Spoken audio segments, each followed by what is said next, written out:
Ulysses begins the relation of his adventures, how, after the destruction of Troy, he with his companions made an incursion on the Cicons, by whom they were repulsed, and meeting with a storm, were driven to the coast of the Lotophagi.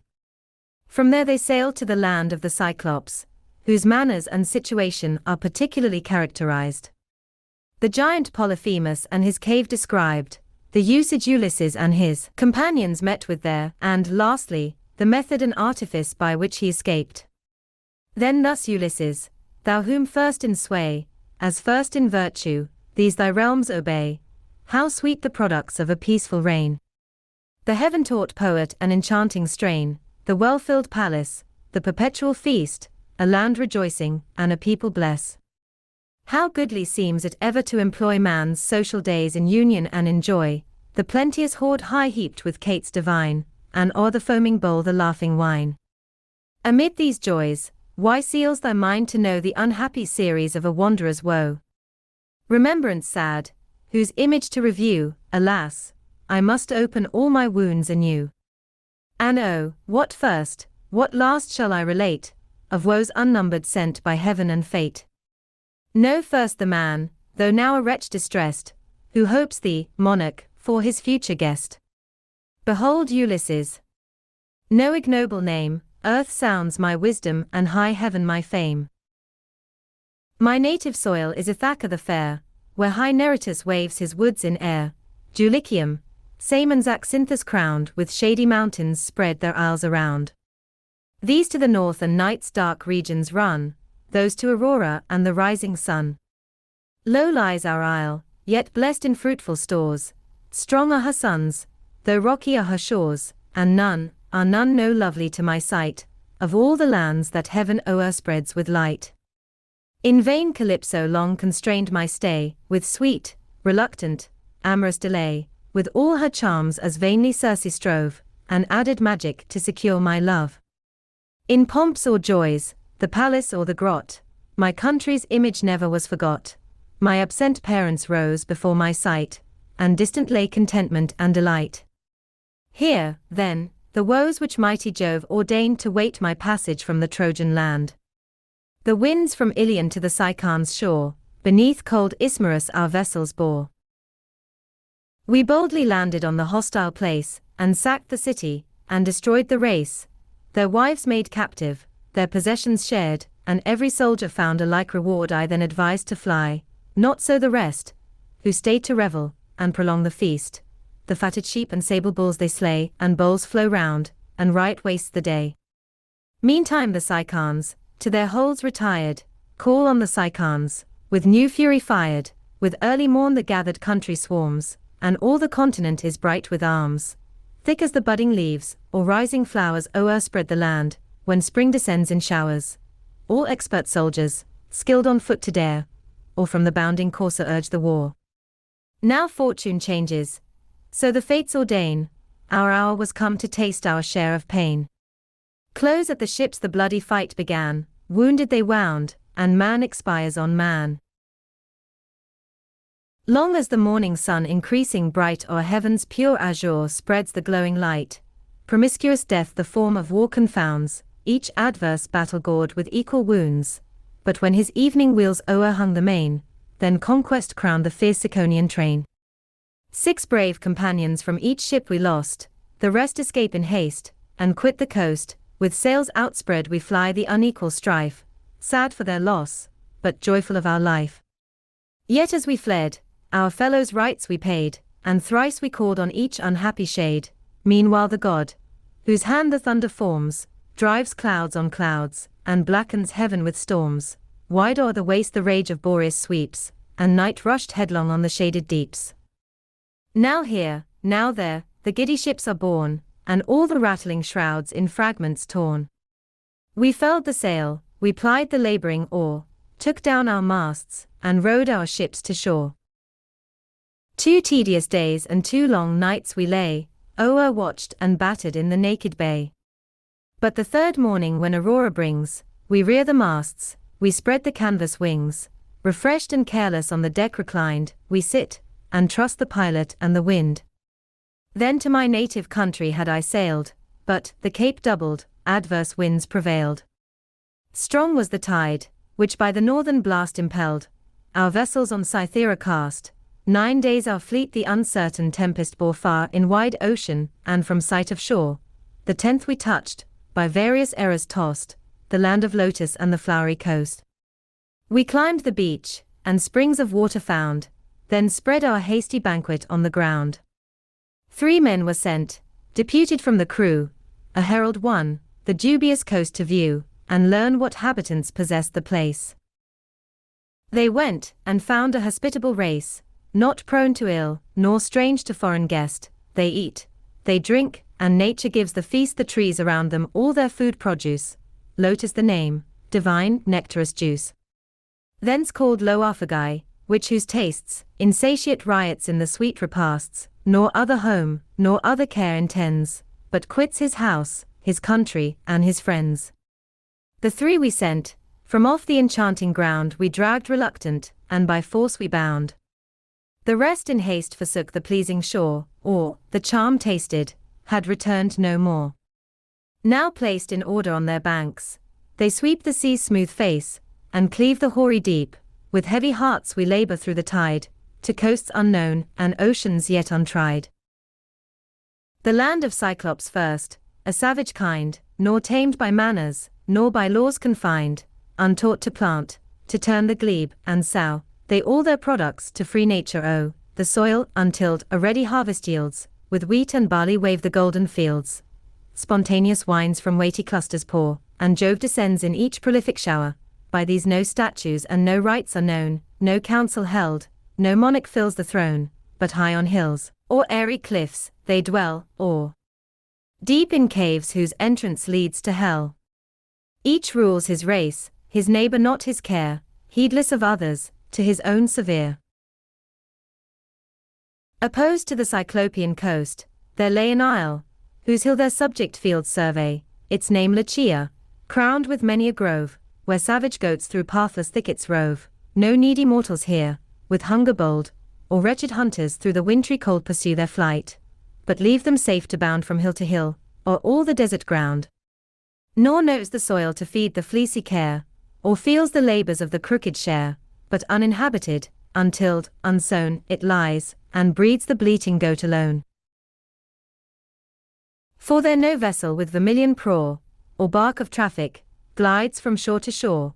The rugged race of savages, unskilled the seas to traverse, or the ships to build, gaze on the coast, nor cultivate the soil, unlearned in all the industrious art of toil. Yet here all produces and all plants abound, sprung from the fruitful genius of the ground. Fields waving high with heavy crops are seen, and vines that flourish in eternal green. Refreshing meads along the murmuring main, and fountains streaming down the fruitful plain. A port there is, enclosed on either side, where ships may rest, unanchored and untied, till the glad mariners incline to sail, and the sea whitens with the rising gale. High at the head, from out the caverned rock, in living rills a gushing fountain broke. Around it and above, for evergreen, the busy alders formed a shady scene. Hither some favoring god, beyond our thought, through all surrounding shade our navy brought. For gloomy night descended on the main, nor glimmered Phoebe in the ethereal plain, but all unseen the clouded island lay, and all unseen the surge and rolling sea, till safe we anchored in the sheltered bay. Our sails we gathered, cast our cables o'er, and slept secure along the sandy shore. Soon as again the rosy morning shone, revealed the landscape and the scene unknown. With wonder seized, we view the pleasing ground, and walk delighted, and expatiate round. Roused by the woodland nymphs at early dawn, the mountain goats came bounding o'er the lawn. In haste our fellows to the ships repair, for arms and weapons of the sylvan war. Straight in 3 squadrons all our crew we part, and bend the bow, or wing the missile dart. The bounteous gods afford a copious prey, and 9 fat goats each vessel bears away. The royal bark had 10. Our ships complete we thus supplied, 412 were all the fleet. Here, till the setting sun rolled down the light, we sat indulging in the genial rite. Nor wines were wanting, those from ample jars we drained, the prize of our Ciconian wars. The land of Cyclops lay in prospect near, the voice of goats and bleating flocks we hear, and from their mountains rising smokes appear. Now sunk the sun, and darkness covered o'er the face of things.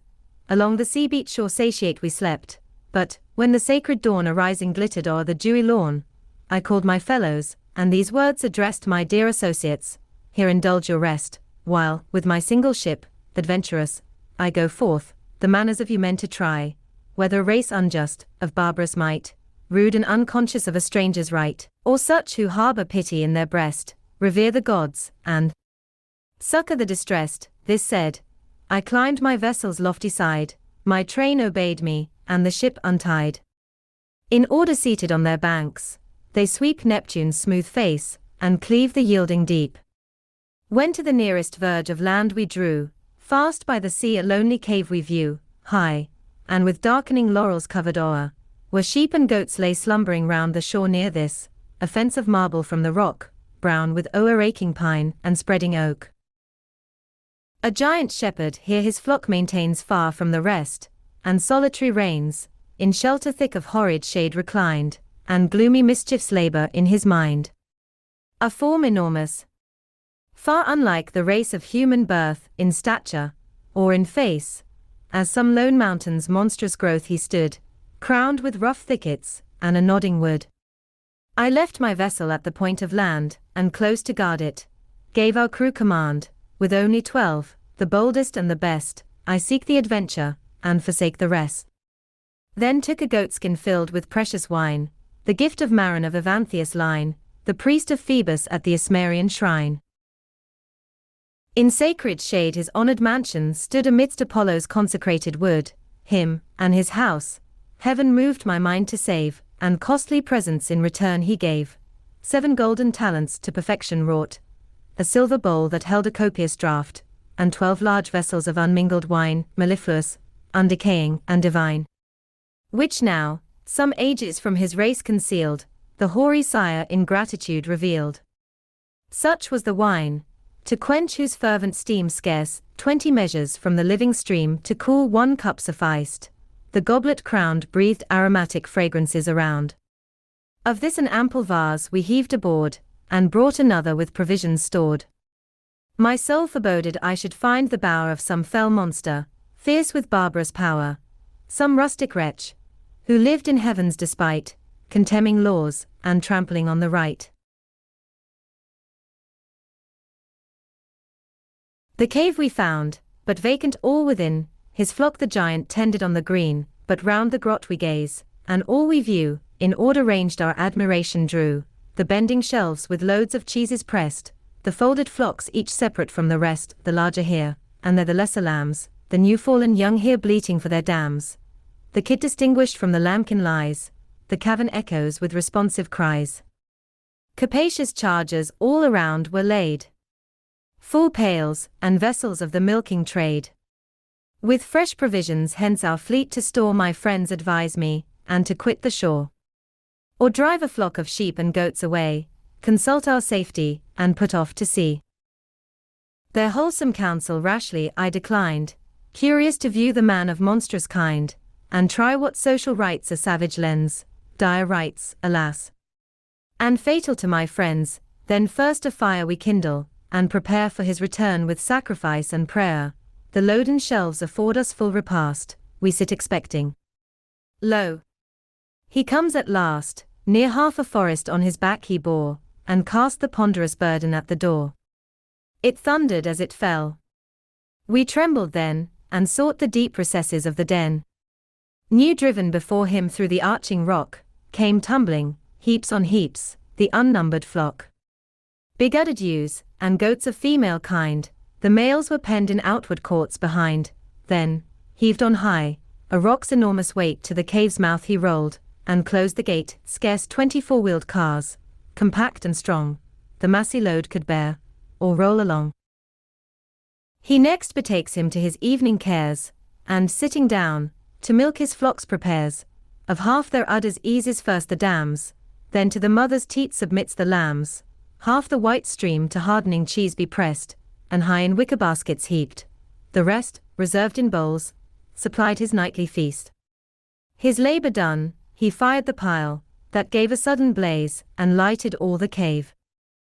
We stand discovered by the rising fires, askance the giant glares, and thus inquires, "What are ye, guests? On what adventure, say, thus far ye wander through the watery way? Pirates perhaps, who seek through seas unknown the lives of others, and expose your own." His voice like thunder through the cavern sounds, my bold companions thrilling fear confounds, appalled at sight of more than mortal man.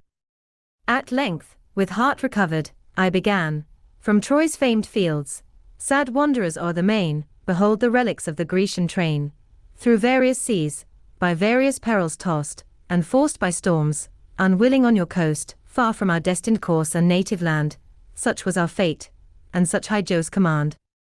Nor what we are befits us to disclaim, Atrides' friends, in arms a mighty name, who taught proud Troy and all her sons to bow, victors of late, but humble suppliants now. Lo, at thy knee thy succor we implore, respect us, human, and relieve us, poor. At least, some hospitable gift bestow, 'tis what the happy to the unhappy owe, 'tis what the gods require. Those gods revere, the poor and stranger are their constant care, to Jove their cause, and their revenge belongs, he wanders with them, and he feels their wrongs. Fools that ye are, the savage thus replies, his inward fury blazing at his eyes, or strangers, distant far from our abodes, to bid me reverence, or regard the gods. Know then, we Cyclops are a race above those air-bred people, and their goat-nursed Jove, and learn, our power proceeds with thee and thine, not as he wills, but as ourselves incline. But answer, the good ship that brought ye o'er, where lies she anchored? Near or off the shore? Thus he. His meditated fraud I find, versed in the turns of various humankind, and, cautious thus, against a dreadful rock, fast by your shore the gallant vessel broke. Scarce with these few I escaped, of all my train, whom angry Neptune, whelmed beneath the main, the scattered wreck the winds blew back again. He answered with his deed, his bloody hand snatched too, unhappy, of my martial band, and dashed like dogs against the stony floor, the pavement swims with brains and mingled gore. Torn limb from limb, he spreads his horrid feast, and fierce devours it like a mountain beast. He sucks the marrow, and the blood he drains, nor entrails, flesh, nor solid bone remains. We see the death from which we cannot move, and humbled groan beneath the hand of Jove. His ample maw with human carnage filled, a milky deluge next the giant swilled, then stretched in length o'er half the caverned rock, lay senseless and supine, amidst the flock. To seize the time, and with a sudden wound to fix the slumbering monster to the ground, my soul impels me. And in act I stand to draw the sword, but wisdom held my hand. A deed so rash had finished all our fate, no mortal forces from the lofty gate could roll the rock. In hopeless grief we lay, and sigh, expecting the return of day. Now did the rosy-fingered morn arise, and shed her sacred light along the skies. He wakes, he lights the fire, he milks the dams, and to the mother's teats submits the lambs. The task thus finished of his morning hours, 2 more he snatches, murders, and devours. Then pleased, and whistling, drives his flock before, removes the rocky mountain from the door, and shuts again, with equal ease disposed, as a light quiver's lid is opt and closed. His giant voice the echoing region fills, his flocks, obedient, spread o'er all the hills. Thus left behind, even in the last despair I thought, devised, and Pallas heard my prayer. Revenge, and doubt, and caution, worked my breast, but this of many counsels seemed the best. The monster's club within the cave I spied, a tree of stateliest growth, and yet undried, green from the wood, of height and bulk so vast, the largest ship might claim it for a mast. This shortened of its top, I gave my train a fathom's length, to shape it into plane, the narrower end I sharpened to a spire, whose point we hardened with the force of fire, and hid it in the dust that strewed the cave. Then to my few companions, bold and brave, proposed, who first the venturous deed should try, in the broad orbit of his monstrous eye to plunge the brand and twirl the pointed wood, when slumber next should tame the man of blood. Just as I wished, the lots were cast on 4, myself the 5th. We stand and wait the hour. He comes with evening, all his fleecy flock before him march, and pour into the rock, not one, or male or female, stayed behind, so fortune chanced, or so some god designed. Then heaving high the stone's unwieldy weight, he rolled it on the cave and closed the gate. First down he sits, to milk the woolly dams, and then permits their udder to the lambs. Next seized 2 wretches more, and headlong cast, brained on the rock, his second dire repast. I then approached him reeking with their gore, and held the brimming goblet foaming o'er. Cyclop, since human flesh has been thy feast, now drain this goblet, potent to digest. Know hence what treasures in our ship we lost, and what rich liquors other climates boast. We to thy shore the precious freight shall bear, if home thou send us and vouchsafe to spare. But oh, thus furious, thirsting thus for gore, the sons of men shall ne'er approach thy shore, and never shalt thou taste this nectar more. He heard, he took, and pouring down his throat, delighted, swilled the large luxurious draught. More. Give me more, he cried, the boon be thine. Who art thou that bearest tea celestial wine? Declare thy name, not mortal is this juice, such as the unblessed Cyclopean climes produce, though sure our vine the largest cluster yields, and Jove scorned thunder serves to drench our fields. But this descended from the blessed abodes, a rill of nectar, streaming from the gods. He said, and greedy grasped the heady bowl, thrice drained, and poured the deluge on his soul. His sense lay covered with the dozy fume, while thus my fraudful speech I reassume. Thy promised boon, O Cyclop, now I claim, and plead my title. Nomen is my name. By that distinguished from my tender years, 'tis what my parents call me, and my peers. The giant then, our promised grace receive, the hospitable boon we mean to give. When all thy wretched crew have felt my power, Nomen shall be the last I will devour. He said, then nodding with the fumes of wine drooped his huge head, and snoring lay supine. His neck obliquely o'er his shoulders hung, pressed with the weight of sleep that tames the strong. There belched the mingled streams of wine and blood, and human flesh, his indigested food. Sudden I stir the embers, and inspire with animating breath the seeds of fire. Each drooping spirit with bold words repair, and urged my train the dreadful deed to dare. The stake now glowed beneath the burning bed, green as it was, and sparkled fiery red. Then forth the vengeful instrument I bring, with beating hearts my fellows form a ring. Urged my some present god, they swift let fall the pointed torment on his visual ball. Myself above them from a rising ground guide the sharp stake, and twirl it round and round. As when a shipwright stands his workmen o'er, who ply the wimble, some huge beam to bore, urged on all hands, it nimbly spins about, the grain deep piercing till it scoops it out. In his broad eye he whirls the fiery wood, from the pierced pupil spouts the boiling blood. Singed are his brows, the scorching lids grow black, the jelly bubbles, and the fibers crack. And as when armorers temper in the ford the keen-edged pole-axe, or the shining sword, the red-hot metal hisses in the lake, thus in his eyeball hissed the plunging stake. He sends a dreadful groan, the rocks around through all their inmost winding caves resound. Scared we recoiled.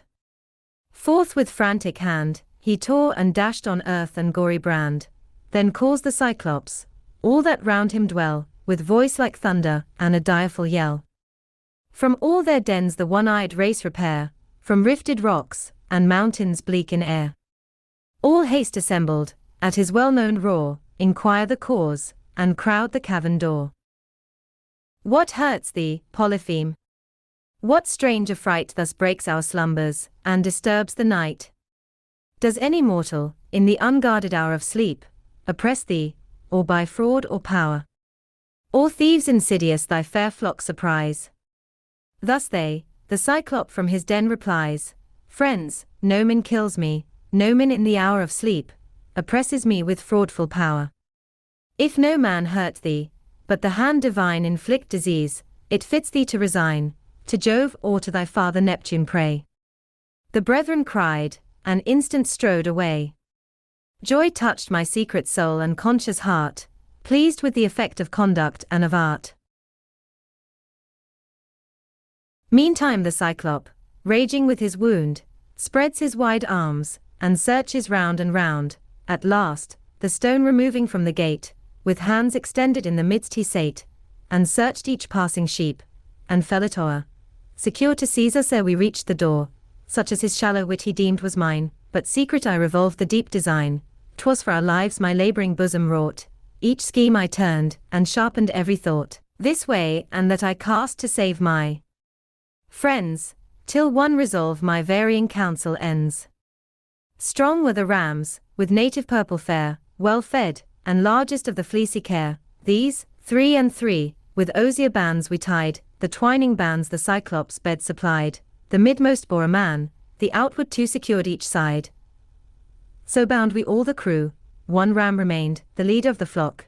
In his deep fleece my grasping hands I lock, and fast beneath, in woolly curls inwove, there cling implicit, and confide in Jove. When rosy morning glimmered o'er the dales, he drove to pasture all the lusty males. The ewes still folded, with distended thighs unmilked lay bleating in distressful cries. But heedless of those cares, with anguish stung, he felt their fleeces as they passed along, fool that he was, and let them safely go, all unsuspecting of their freight below. The master ram at last approached the gate, charged with his wool, and with Ulysses' fate. Him while he passed, the monster blind bespoke, what makes my ram the lag of all the flock? First thou wert wont to crop the flowery mead, first to the field and river's bank to lead, and first with stately step, at evening hour thy fleecy fellows usher to their bower. Now farther last, with pensive pace and slow thou movest, as conscious of thy master's woe. Seest thou these lids that now unfold in vain? The deed of Noman and his wicked train. Oh! Didst thou feel for thy afflicted lord, and would but fate the power of speech afford? Soon mightst thou tell me, where in secret here the dastard lurks, all trembling with his fear, swung round, and dashed from rock to rock, his battered brains, should on the pavement smoke no ease, no pleasure my sad heart receives, while such a monster as vile Noman lives. The giant spoke, and through the hollow rock dismissed the ram, the father of the flock. No sooner freed, and through the enclosure passed, first I release myself, my fellows last. Fat sheep and goats in throngs we drive before, and reach our vessel on the winding shore. With joy the sailors view their friends returned, and hail us living whom as dead they mourned. Big tears of transport stand in every eye. I check their fondness, and command to fly. Aboard in haste they heave the wealthy sheep, and snatch their oars, and rush into the deep. Now off at sea, and from the shallows clear, as far as human voice could reach the ear, with taunts the distant giant I accost. Hear me, O Cyclop! Hear, ungracious host! 'Twas on no coward, no ignoble slave, thou meditatest thy meal in yonder cave, but one, the vengeance fated from above doomed to inflict, the instrument of Jove. Thy barbarous breach of hospitable bands, the god revenges by my hands. These words the Cyclops' burning rage provoke. From the tall hill he rends a pointed rock. High o'er the billows flew the massy load, and near the ship came thundering on the flood. It almost brushed the helm, and fell before. The whole sea shook, and refluent beat the shore. The strong concussion on the heaving tide rolled back the vessel to the island's side. Again I shoved her off. Our fate to fly, each nerve we stretch, and every oar we ply. Just escaped impending death, when now again we twice as far had furrowed back the main. Once more I raise my voice, my friends, afraid, with mild entreaties my design dissuade. What boots the godless giant to provoke, whose arm may sink us at a single stroke? Already when the dreadful rock he threw, old ocean shook, and back his surges flew. The sounding voice directs his aim again, the rock o'erwhelms us, and we 'scaped in vain. But I, of mind elate, and scorning fear, thus with new taunts insult the monster's ear. Cyclop!